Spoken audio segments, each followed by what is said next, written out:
I feel like this episode kind of either makes a bunch of theories or breaks a bunch of theories. Ultimately, banger.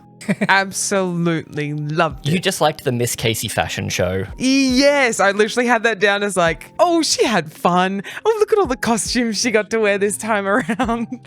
Fashion show. It's one of those episodes where it's the big lore dumpy, or it's things that people are going to scrub through and pause. When you get episodes like this, it can sometimes be like, God, the answer episode. How are we going to make this an interesting, engaging watch? Because you're just going, and here are the answers. The way they shot it, the way they edited it, the way they smoothly transitioned from Gemma's memories to his memories, and you don't get confused whose perspective it is. The use of, at least, I don't think there was film cameras, you probably know, but at least a film grain effect. Yeah, it was possibly filmed because this was actually directed by the cinematographer of the show. So she got to have fun, which is why we get our little French Connection, little montage of love. Yeah. It could have been shot on film because she's a DOP and it's like, hey, may as well. Please, can I Ben Stiller? And he's like, go nuts, crazy, go crazy. Expensive, but... She popped off. She did really well. She did good. Really, really well. Just wonderful. I'd sort of disagree with answer episodes being boring, though. I think I love... Oh, I don't know. It can go either way. It's how you present it. And then in this one... Is this even an answer episode? it's just we finally have something. Yes. But it's weird. It feels like, yes, of course. Here's what they're doing, but we don't actually know the whys. Yeah. It's like we're the little toddlers with the shapes going into holes, and they've finally given us one that actually fits in. And we're like, oh, thank God. And then there's still 5 gaping holes for us to fill. Great performances, great direction. Great prod design, great costumes. Like, everything was just so cool. Yeah. I loved it. It was one of those episodes where I couldn't sit back comfortably in my seat. Like I had my face in my hands. It was very vibey. Probably the nicest thing is we get to see Mark happy for once. He's got his sexy professor beard on. He's just hanging out, got some rest. His little brown corduroy jacket. His hair is perfect. It's his Parks and Rec hair, basically. Yeah, pretty much. It was peak Adam Scott back again. He looks great, and it's the first time we've seen him not look like absolute shit. They purposely make him look like shit. He's always tired. Whereas this, he's happy. Yeah, he's lively. and he does sort of look younger. Maybe we go, oh, well, this is kind of what Innie Mark's like, right? I think that's what stops it feeling like a flashback episode. I'm on record as hating flashback episodes. But we've never seen any of this before. We don't know anything about it. Like, we don't know what their relationship was like. We have no idea about that, so it's actually useful. And also, very little of the episode is even flashback. Yeah. Like, if you were to describe this to someone as the episode where Mark's unconscious and he has flashbacks, you're like, kill me. But it's really good. And bravo to them for that. Tastefully done. Yes. Ooh. It's how, like, what we said way back, like, last year, how if just one of those Damon Harrenhal episodes were like this, we would have been happy. Like, if you just went all in and gave us this, like, Damon Harrenhal, we would have been fine. But instead it was awkward, like, flashback mirages for, like, 4 episodes. Yeah, you can confuse me, just don't frustrate me. Which that's it. They nailed the vibe here. Yeah. So let's go through it. This is definitely the Gemma episode, Gemma Miss Casey. We don't really get too many reveals on anybody else. We get some mystery surrounding the dentist or doctor, whatever you want to call him, Robbie Benson, one of the creepiest men I've ever seen. A lot of people are talking about like, oh, why is Felicia so terrified of this man? Unless she knows what he really does. I don't know, if this man just came up every now and then to get creepy tools and he looked like that, I'd be like, yeah, no, I'd be like, oh, what are you doing? What are you doing over there? But the real reveal is what they're doing to Miss Casey. And what they're doing is... What do you think they're doing? Yeah. I have the basic one, and then you were going deeper level, which is true. My basic one is like what we saw in season 1. It's the whole like, do you hate long flights? Do you hate the dentist? Well, you can sever yourself. And from what I was seeing is that she has, based on the room, it's like a different severed version. The woman who's always at the dentist, the woman who's always writing Christmas cards. And they're experimenting with their level of acceptance of a situation. It's one thing further up with Mark's team interacting with friends and seemingly having 8-hour days of various tasks, even though they were kind of beaten down into that position. Like, we forget that Mark wasn't happy with it, like Helly wasn't, but they eventually just accept it and go, could be worse. It's a somewhat normal life and it's more just monotony. Yeah, exactly, where like they get to at least have lunchtime and sit down and have parties and waffles, and hey, they get an orgy if they do their job well. So there's little things like that, where with this, it's like, could we condense this down to like someone who is forever on a 12-hour flight. Like, all their experience is that. I'd do it for the feeling of teleportation. My auntie can suck dick. They're going to go on that flight. That is a horrible experience. To forever be in a flight situation or a dentistry. In fairness, eventually you'd get used to it. Maybe like after 2 years of constantly flying, even with turbulence, you're like, it's fine, I'm alive. Maybe my innie's in first class if I can afford Severance, so it's a nice life at least, yeah. But I definitely think you can't go past a more sinister undertones with especially the Christmas testing room sells it for me. I get really confused with the characters. Is it even the same dentist dude that he's the one that's at the side who's dressed as the coach? I'm 99% sure it is the exact same dude. Yeah. And that's why he's fallen in love. We think he was there at the clinic as well in the flashback because he looked right at her. Yeah. So we have this weird moment of him when she's in her little like gym outfit and he's in the coach and he's saying, well, you know, will she like me? I hope she likes me because I kind of like her. Yuck. And then when we have this Christmas scene of her constantly writing cards, it feels like the whole test of that is, can we make just like a live-in female wife slave for anyone to buy? Because, when it comes to Christmas, I can have my little innie escort who comes around and plays the perfect host. Can I convince them that they love me? Yeah. And then here's a little test of like, hey, love ya. You're going to say it back. Because all these offshoots of like, you know, like the offshoot of Mormonism, which I forget what that documentary about. The LDS. It was offshoot. all rooted in men just wanting multiple wives. Trad wife, basically. Yeah. Yeah, like super, super conservative. And creating an environment in which these young girls think it's a completely normal thing to be one of 14 wives. And you go, well, Kiri's kind of this weird Mormon culty vibe, but who knows, it might be more than that, but it does think it has to be more than simply advertising severance, which you can imagine like the government, like maybe people at the Pentagon being severed or something. Yeah, the new thing that they can have multiple personalities, they can have a bunch of severed selves. I think she had 14 or something, and each door she goes through is a different self. So yeah, you have the perpetually writing Christmas cards. With that, is her handwriting getting worse because she's been doing it for hours and hours and hours? That's, Because initially we thought, oh, they don't know how to write. And then I'm like, wait, no, we have handwriting up in the severed. Initially, I thought that maybe it was because she has so many different severed personalities that like, oh, this one doesn't have writing down. Yeah, like, she dumb. He dumb? But that's just writing for But I think of it's cards, probably just that there's a whole fat stack there and it's the last one. So. Because I think she's been doing it for hours and hours and hours. Because she was in the dentist for 2 hours alone. The equipment was for dentistry. Without any, like, painkillers, right? I would assume so. I assume they wanted to make it as awful as possible. Because they're checking what she retains after, like during the hallway is the big thing. How accepting she is of it inside the room as well. Like there is no, I'm tired of this. Yeah, she panics a bit, but she gets over. Yeah. When they're in the under MDR little creepy thing that we'll talk about soon, the doctor is there with Drummond. He says, are the severed barriers holding? Which I assume is, the walls between the personalities. So if they start to bleed over, obviously you don't want sensitive information bleeding over. You don't want other stuff. I guess the only thing they haven't tried is Herb's method of like staying awake a bunch, but we still don't know what Cold Harbor is either.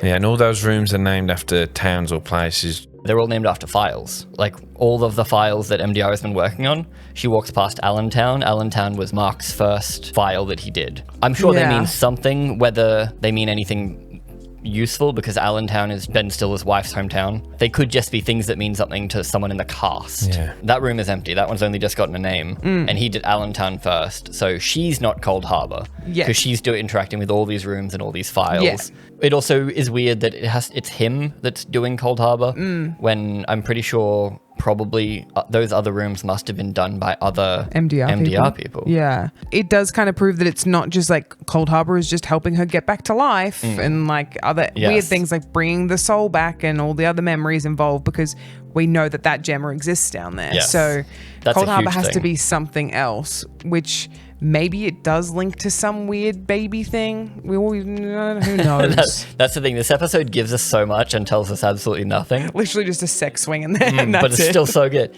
There's two reasons. There's that, what we've said, I think we all agree on. The practical reason of marketing this to the general public. Skip the flight.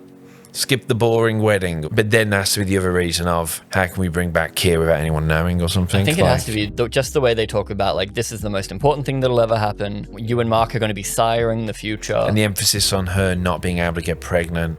Turn around and bend over. Lumon owns everything. They own medical stuff. And, They own and the records. When was the record? The record that was spinning had the Lumon logo on Like it, everything we saw. So they're full on Umbrella Corp. Yeah. which we all expected.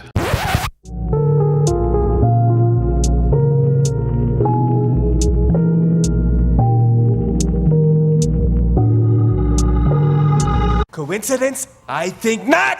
They probably don't own the police, but it's very easy to bribe a police officer if you want to make a body disappear. And a political, like the Yeah, mayor. they've got a senator. They're like, hey, Yeah. we've got good stuff for you. So yeah, it's like anything you don't properly own if you have enough money. If you've been going since the 1850s. Yeah, exactly. It's not too hard to believe. But yeah, so we at least saw the Lumon icon, like the logo on the blood transfer station. We saw it on the IVF. That does lead into like, was Gemma chosen? We saw a bunch of Gemma's a plant, Gemma's a secret agent doing this shit. She truly loves Mark, but whether she chose to become Miss Casey in the way that like they offered her, hey, we can get you pregnant. I, at the end of the episode, was saying she like, oh my God, they've like just full blown just kidnapped someone. Like they've randomly lured her somewhere. I was like, where did she say she was going again? Was she just hanging out with friends? Where was she? She seems to think something's either wrong with her or that she needs to be there for a reason, because she's not actively trying to escape every day. The Gemma we see is Gemma. That's full-blown sarcastic Gemma. It's not another severed personality that doesn't know about the outside world. She knows about Mark, which means they've gotten her there through maybe there was an accident or maybe it is the promise of birth, but she knows she's been there for years. They at least convince her she's been there for years. Like they've convinced the innies That's true, that they they've have been lied, there and for they could dilate 5 time months. as much as they want to. Yeah. She's severed so often that she has no idea how long she's in each room. That may be Gemma down there, but that is not my girl. She's so sad that she may as well be like a severed innie. Like she's completely like beaten down, which even if it started as a choice or like a false promise of what they could give her for her to be there, I feel like she absolutely doesn't want to be there anymore. I mean, obviously, because she tries to escape. 'Cause she hits it with the chair. Which was great. I was like, Helly would never. And that was a great little like horror sequence when she's escaping and the use of the lights. But once again, it's funny that you're seeing like understaffed. Are many people down here? Because Irv knows about it. So is Irv down here at one point? Are there other patients and they miss each other? Because obviously they're all just, but here going, it might just be her with the man and the woman. Irv could have been reset down there because we know that we can now do multiple innies. It's like the testing floor. Like we can see that at least. So there's heaps of stuff going on. Yeah, so it's possible that Irv has been down there before, or he somehow got information about it, and that's just the way he was trying to tell his innie to go find it, because he had heard that at the end of a dark corridor. Yeah. So he wasn't doing it from memory, he was doing it to put it in his memory. Yeah. Like maybe it's, the reverse of what we were thinking. Instead of him getting his mind wiped so often that he remembers the exports hallway, someone showed him a photo, got him the info of at the end of a really long dark hallway, we need you to get information. So then he's just been cranking that into his own brain. Like maybe it is that direction. It is fascinating because I'm here going, so Cold Harbour's a room that they're preparing. And Yeah. it's because they're nearly ready with it. They've put the name on it because he's at 96%. So I'm like, so is this them just loading up another severed version? Like they have to just load up a new consciousness for that room? Yeah, they have to make one specifically tailored for that environment, perhaps. Yeah. Because like otherwise, surely you could just reuse it. But I guess, the way they're breaking off a piece of her brain, you have to make it the thing. Because he's not refining Gemma like we all thought. Because that was the obvious thought, because they cut directly from his NDR stuff to her vital signs. He's cloning her. Miss Wong is their accelerated kid or something. Yeah, we were on that for a second until we saw the miscarriage scene and we were like, oh, okay, it's not. Because I was like, oh my God, she was pregnant when they got her and they pulled the thing out and they just kept throwing And because it outside. they set up the whole perfectly preserved in the ice thing in this episode, right? Devon and Rickon are talking about like dead bodies that like are perfectly preserved in ice. Yeah. We think she maybe crashed in a lake. Yeah, I wonder if people are going to lean in on that and think, oh, Rickon's talking about it. Rickon's definitely an inside person. He was planning this the whole time. No, apparently Rickens just was a pretty cool dude a couple of years ago. Like, Yeah. He was fine. He was a normal guy. active man. He For now. liked hiking until they paid him off. And I thought it was going to be the typical, we're having an argument while we're driving. Crash. Mark was driving. He feels bad. But instead, it's the more tragically realistic thing of he blows off another dinner date because he's got some work to do on a typewriter, not a laptop. And then that we don't see the police. We don't have that conversation. It's just this horrible lights and the silhouettes. Yeah. It makes it more tragic, horrifying, because it's more realistic to probably what happens to people when a loved one is tragically taken. They weren't there. They were probably at home wondering, take them a while to get back, isn't it? We've all done that. Yeah, text someone, be like, you in traffic? Yeah, exactly. I think there's two interesting things there. So they do it really well twice with the miscarriage and Gemma's death. They handle it really, really well. They don't treat us like idiots. We know what's happening. We know what a miscarriage looks like by this point. Like, there's no children watching this show being like, what's that? But you figure it out, context clues. I just feel like even a child would be like, oh yeah, something's baby, wrong. Yeah. Something's blood wrong. where it shouldn't be. Yeah, they're never treating us like an idiot. She's not like, I pissed on a stick. Look, it's pink Yeah, lines I and stuff. think there was one shot of her looking disappointedly at a pregnancy test. So then they show that after the Yeah. miscarriage, they do IVF and they try to get pregnant multiple times, which we'll go back into in just a moment. But the other cool thing is Mark skips over the dinner date because he doesn't want to go because it would be painful and he has other stuff to do. Yeah, charades for If 20 he minutes. was severed, he could have party him. So it's like if he had a severed self, She wouldn't be dead. Was willing to I'm do telling something you, he didn't want to do. It's click. Yeah. Skip the family dinner, you know? If he was willing to go to this party or had a severed self that could go to the party in his stead, and then it would be less painful for him, then it would get done. Like, it kind of shows all of the trauma that she goes through could have been avoided by the severance procedure. So it's like, maybe severance is good. Christopher Walken's in click. We got the funk, yeah! If Lumon owns everything, why was Gemma chosen? Because Is she chosen or is she just well, they have her blood, and they're keeping an eye on her? and then she goes back and gets her IVF done via them. So they've got more tests and more stuff. She's been prepped. Were they trying to get her pregnant? So you're saying there could be three options, that she either signed up for it and just went ahead and did it, even though there didn't seem to be much of a farewell, like she wasn't emotionally distraught, or they've captured her and faked her death, or she did genuinely have an accident and they went, oh, perfect, like we'll just grab her and no one will suspect a thing, she's dead. They do a fake body thing that he has to inspect, and maybe it's just you're just the lucky one. And then we're like, we saved you. We need to keep you down here for To keep you safe. Or 2 years, but then you can go back up. Yeah. Because she's obviously conscious and stuff. So they have all her blood, all her tests. Were they actually giving her IVF or were they prepping her for whatever this is? Did they sever her after? Like, that's the main real theories thing I can come up with. Obviously, the dentist is in love with her because he spends all of his time with her. He's like, I want to make her fall in love with me, and then he's ended up falling in love with her. Yeah, he's become the patient. Yeah, exactly. He's doing what Miss Cobell does and kind of like severing himself in the way that he just puts on a different persona. Because he doesn't need to wear a mustache in each one. Like, she doesn't know what he looks like. In any other situation. Yeah, but he's I doing guess it. the 60s one, she might be more likely to accept, but also she doesn't know what the 60s was like. That one was so goofy. The plane is the one you're talking about, in comparison to the others, because you just see him poof, poof, up and down. That one Hilarious. might lead people to think that the Ortbo was in some kind of holodeck and this was a holodeck. I'm going to tell you all now, it is a lot easier to make the inside of a plane look like a plane. We literally have flight simulators. Yeah. They do exactly this. And Orson Welles, who's obviously his boss, goes, why are you wearing that? So it just seemed like he's doing this. He's getting carried away Yeah, because he's yeah. Why are you wearing that stupid sweater? He's very devout because he says, Mark will benefit from the world you're siring. siring is the word you use when babies are involved, correct? Yeah, it's like raising, birthing, right? Is he just being flowery? Yeah, Is maybe. he saying Mark's gonna have a baby? Is she being prepped for the rebirth of Kia? Again, we don't fucking know. Oh. That all seems a step further. Like, I did love Gemma's little... Can you please just talk like a normal person? There's maybe times where she has maybe lost her patience at him, but now she's just over it and she's just saying, I just wish she'd pack this shit in just once. you can really see why her and Mark get along. Oh, yeah. yeah. Oh, yeah. What they did in those flashbacks to me was 1,000 times better than any like Helly Mark scene we've ever had. I'm allowed to say it. No, It's you are. I relevant. agree. It's relevant. When she died, Mark basically died.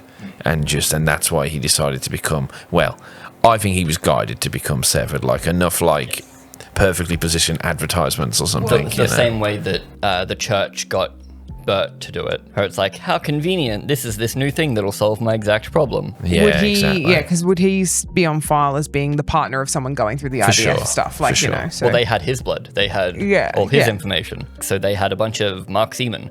Lumon has a bunch of Mark semen. There's a baby Kia in the intro.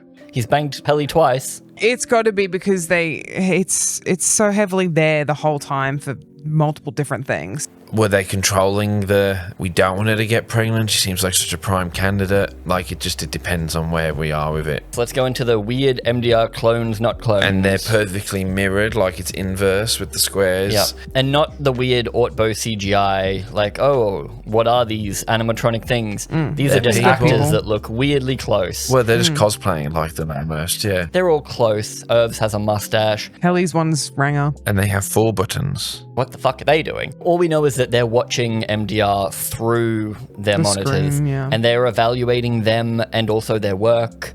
I wonder if they're severed people. I guess they'd have to be, because why? If you have this technology, why would you have anyone not severed? Yeah. Although Milchick and Drummond aren't severed, but I guess they're very managerial, whereas these people are just doing stuff, so they could be very easily severed. You were talking about the nefarious angle of making yourself a trad wife. You could also make yourself a slave. If you sever a person, they think their outie is the other one. So there's just 2 innies. And then every Right. time they try to leave work, they just walk back into work, do some more work, walk back into work, do some more work. But they still have to, like, they're still human. They have to sleep. Yes, they would and get tired still and have to stuff. get, But yeah, you could make them work extra long. You could make them you could be like, wow, your outie went to the beach when they were just at work again. So they get to sleep and then wake up, work. I don't know. Since this was like a COVID baby show, there hasn't really been many moments where we've seen a lot of people. There was the rock gig in season 1, the fuck Lumon, and then obviously there was the Apple true story of a Severance, like, press conference thing. But that opening shot, I was like, oh, that feels like the most people we've ever seen in a shot in Severance, yeah. It was shocking. And no snow as well. Oh, so it wasn't always snowing. It was all sunlight and So snow back then. it's just snowing yeah. when Mark is sad. Mark controls the weather, confirmed. I only just realised that all the flashbacks are summertime. Yeah, that's why it's basically. warm and lovey-dovey. Yeah. And we know that was 2 years ago. That's pretty much all we know. And he left that house to go live in like a nothing, like absolutely no sense of character. Yeah, he lived not in Lumon housing, seemingly. Yeah. Another theory I'd heard is that Lumon is making sleeper agents around the planet. What, to literally activate? Yeah, well, they're severed, so you could just like sever and make someone come alive. The impetus for this was the Chikhai Bardo card that Dylan steals in season 1. Has nothing to do with self-defense. It is a man fighting his inner demons. Yeah, apparently. Damn, these demons got hands.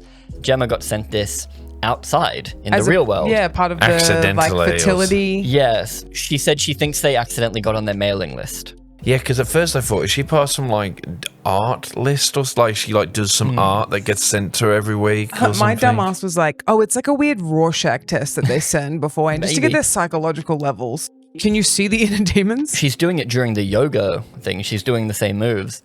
But Yeah, yeah, true. people Yes. thought that was like teaching the secret agent innies how to learn like to fight people because it's like a diagram on like how to kick ass. But no, it's how to fight your own demons. How to subconsciously learn all martial arts I know in Kung 5 Fu. drawings. I know Kung Fu. It might work. Innies, what can we do? That seems weird. She got sent that in the outside world, which means O&D are making things that are getting sent to the outside world as well. So when they're 3D printing watering cans, are they selling these on AliExpress? Like, are these not... Plot We've twist. never seen them in the seventh This floor. is just inside Shein? Yes, this Whoa. is a Shein factory. I have seen like 1 or 2 little things of like people maybe being disappointed that they felt that season 1 was just this like, how can we fuck with these innies, like every week is a new like work outing, and they're just like poking at them, seeing what they can make them believe, and the disappointment that like everyone's kooky, this whole company's kooky, Outties and innies, and the whole world's kooky. But I don't personally get that sense. I think that this episode reminds you that, hey, it's actually like a character story. It's about like these people trying to get back together, and it's not just this big J.J. Abrams mystery box thing. As fun as that can be, I've seen a lot of Reddit on, is this just Lost? Like everyone just being like, is this just Lost? Are we all concerned that this is just Lost? People are scared. I think a lot of people might watch this episode and go, oh, we are doing a mystery box, like we are doing random stuff. I think all the goat stuff is just to fuck with us. I don't think the goats have much to do with it apart from to fuck with us. As you said, they dropped it in as like a funny thing in season 1. People latched onto it. So I think this season they're just like, fuck you. There's a goat vision chart. I can see the goats being, yes, pointless, like there's no greater purpose, but also most religions have some sort of sacred animal. So for them, it's the goat, and we're just going to have that be there. It's going to be in the paintings, and it's just a small detail of like the clear religious skeleton that they use for the show to be like, oh, we need an animal. Goats are fucking stupid. Let's have a goat. So not the devil, as in like, the goats aren't evil, but they do, what do they represent? They're one of the 4 tempers, because in the painting where he's like smacking them down. Do you think there would be a disappointment if they went, no, all this is just about what kind of bullshit will you just accept because you don't know anything else? So please tend to these goats. Why? Because we've told you to. And it's seemingly it's an a aimless monotonous task. job. Yeah, that's it. It's like, can you sit in front of this computer and put numbers in a folder? And even though the numbers are seemingly for something, like they're watching the percentages go, and it's all about emotional states. So I think it must be to do with building a new severed person. That's what makes the most sense currently. Yeah, but it's still a monotonous task that they've accepted. So like after being beaten down. I feel like with all the testing that we're seeing, and again the religious stuff, and what you're saying of most of these people are doing monotonous things, the main thing that they've learned from all the testing is everyone needs purpose. So we have to give them purpose. So if we give them either a very clear end goal to whatever job they have, or give them a religion where you feel like you're serving a greater purpose. I was admittedly slightly disappointed to figure out that the care thing does exist for Outties as well, that this reverence for the all-knowing care and all these people, and what's his name, Orson Welles has Frolic on his hands. So there's this general sense that these people, and obviously Miss Cobell is, they said she's a soldier, she's like raised by them. I think it's as big as the Latter-day Saints and stuff like that. Yes. So it's like there's a bigger, Christianity bigger. They're bigger than we expected, but yeah. But I would have liked it to have been, they're doing this for the Innies to just see, like, because if you just said, they need something, so let's bullshit religion about this CEO. Yeah. Counter your reasoning with Devon and Rickon don't seem to be notable care people, and they don't work for Lumon, as far as we see. Yeah, so, I was mentioning about like Lumon people. Yeah, Outties, as long as you're working at Lumon, are most likely following that religion. Which makes sense, because I don't want to get into it, but they all kind of revered Steve Jobs, didn't they? And like, he wasn't a religious figure, but like, he was definitely revered as this, the conductor who played the orchestra, who helped create modern things, but then ignored modern medicine when he had cancer. Where we're going wrong, we need to see Kier in a black turtleneck and glasses. Your husband remarried last year. When they lie to Gemma about Mark, that fucked me up. The outside world, not flashbacked, is Mark's still passed out, literally takes off exactly where we left off, and Devon is being female Mark and being amazing. Again, they write the siblings well. And Ragabi is being suspect as hell, to say the least. Yes, well, she just wants to, rightfully, she wants to get her brother fine, and so her big reaction is, no, you're not going to touch his brain anymore. Like, I have brain rights. Yeah, whatever. Yeah, which is probably true, because she probably is his next of kin, since he doesn't have children or a partner. And Gemma's technically gone, so. A lot of the times we're seeing patients that are just so stubborn about things and being like, no, I don't care about your medical degree and all the knowledge you have. I think you should just try something different again. And like, there is no different. I don't care. I'm going to stand here and scream at you till you do. So it felt a little bit like that with Devon of like, I don't care what you know, get off my She's being baby very boy. Emotional. If only she was severed, then we wouldn't have this problem. No. Sever all women. No. No. I did like that she went through the, how can I get any Mark to talk to me to confirm the whole Gemma situation? That cabin we were at 6 months ago, even though we aren't going to go do that, and that's a silly thing, but it makes sense for the character to bring that up. I don't know, it's just a small thing that I really like. And it plays off last Absolutely. week where she was thinking about talking to the senator's wife again to try to find out something. Because again, there's nothing she can do.